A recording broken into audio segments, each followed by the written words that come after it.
एक बार की बात है, देवी पार्वती का मन पहाड़ों खो कंदराओं में रहते रहते ऊब गया। घर में 2 छोटे छोटे बच्चे और इतनी असुविधाएं। देवी पार्वती ने भगवान शंकर को अपना कष्ट बताया और उनसे अनुरोध किया कि अन्य देवताओं की तरह अपने लिए भी एक महल बनवा लीजिए ताकि हम सुख सुविधाओं से भरे घर में रह सकें आराम से। अब शंकर जी को देवी पार्वती की बात जच गई। ब्रह्मांड के सबसे बड़े वास्तुकार विश्वकर्मा को बुलवाया गया। सबसे पहले घर का मानचित्र तैयार हुआ। फिर भूमि पूजन के बाद तेज गति से घर बनने का कार्य शुरू हुआ।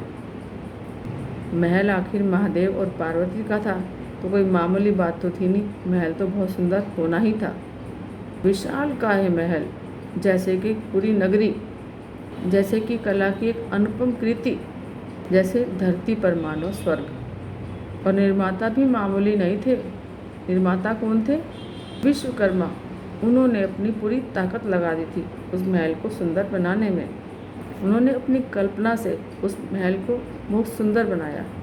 उनके साथ थे धन के स्वामी कुबेर, तो कमी तो किसी बात की होनी ही नहीं थी। अब जो कमी विश्वकर्मा से रह गई थी उसे कुबेर ने पूरा कर दिया। सारे महल को, सारी दीवारों को होने से मढ़ दिया। तीनों लोकों में जय जयकार होने लगी। एक ऐसी नगरी का निर्माण हुआ था जो पृथ्वी पर पहले कभी भी कहीं भी ना थी। गणेश और कार्तिकेय के तो आनंद की सीमा ही नहीं थी।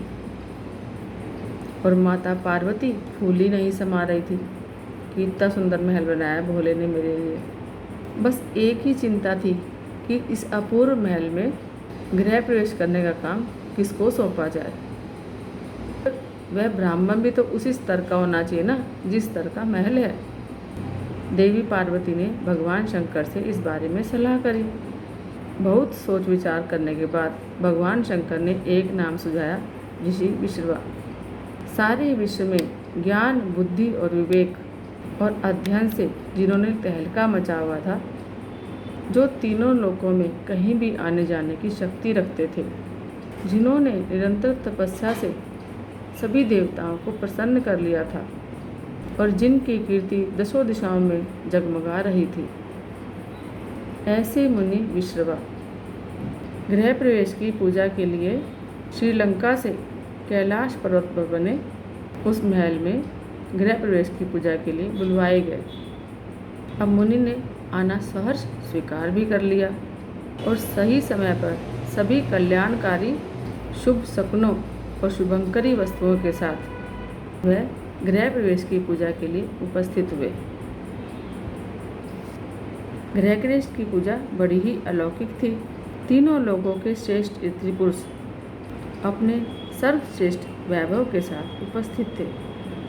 वैदिक ऋचाओं के घोष से हवाएं गूंज रही थी।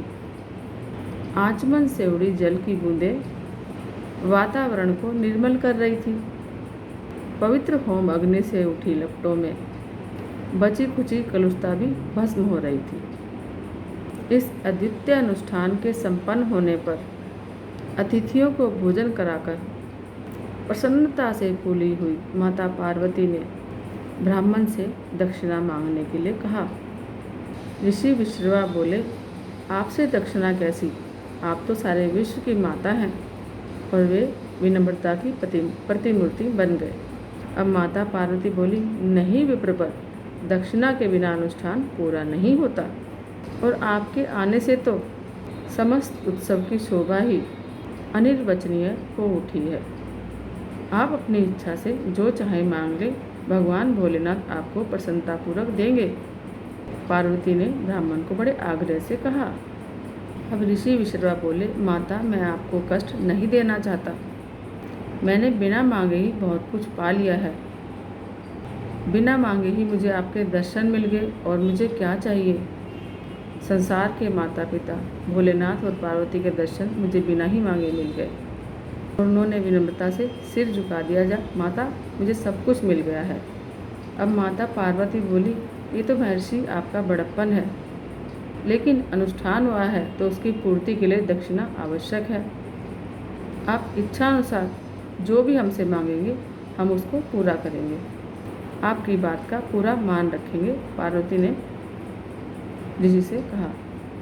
विश्रवा ने आंखें झुकाकर कहा, देवी मुझे बहुत संकोच हो रहा है। माता पार्वती ने कहा, आप संकोच छोड़ दे दीदी, हमारे अनुष्ठान को पूरा करने के लिए दक्षिणा ले लें। अब ऋषि विश्रवा हिचकिचाते हुए बोले, यदि आप सचमुच मेरी पूजा से प्रसन्न हुई हैं और मुझे दक्षिणा देना ही चाहती हैं और मुझे संतुष्ट करके आपको खुशी मिलेगी तो यह सोने का महल ही आप मुझे दे दीजिए, और आपके सामर्थ्य से और भगवान महादेव के सामर्थ्य से ये भार भी नहीं है। पार्वती एक पल को भौचक्की रह गई कि ये क्या मांग लिया, लेकिन पास में ही बैठे भगवान शंकर ने विचलित न होते हुए कहा, तथास्तु। अब तो विश्रवा की खुशी का ठिकाना ही नहीं रहा। भगवान शिव के अनुरोध करने पर विश्वकर्मा ने वह महल उठाकर श्रीलंका में स्थापित कर दिया। तब से ही लंका सोने की लंका कहलाई और विश्रवा का कुल दैवीय गुणों से नीचे गिरते हुए इन सांसारिक भोगों में डूबता ही चला गया। पार्वती के मन में फिर महल के बनने की कोई इच्छा नहीं हुई। उन्होंने नहीं चाहा कि मैं अब महल में रहूं, और इस दान को करने से उनका इतना पुण्य इकट्ठा हुआ कि उन्हें पहाड़ों, कंदराओं और खोओं में भी कभी कोई कष्ट नहीं हुआ, और उनके संतान और वे हमेशा सुखी ही रही। जय शिव शंकर।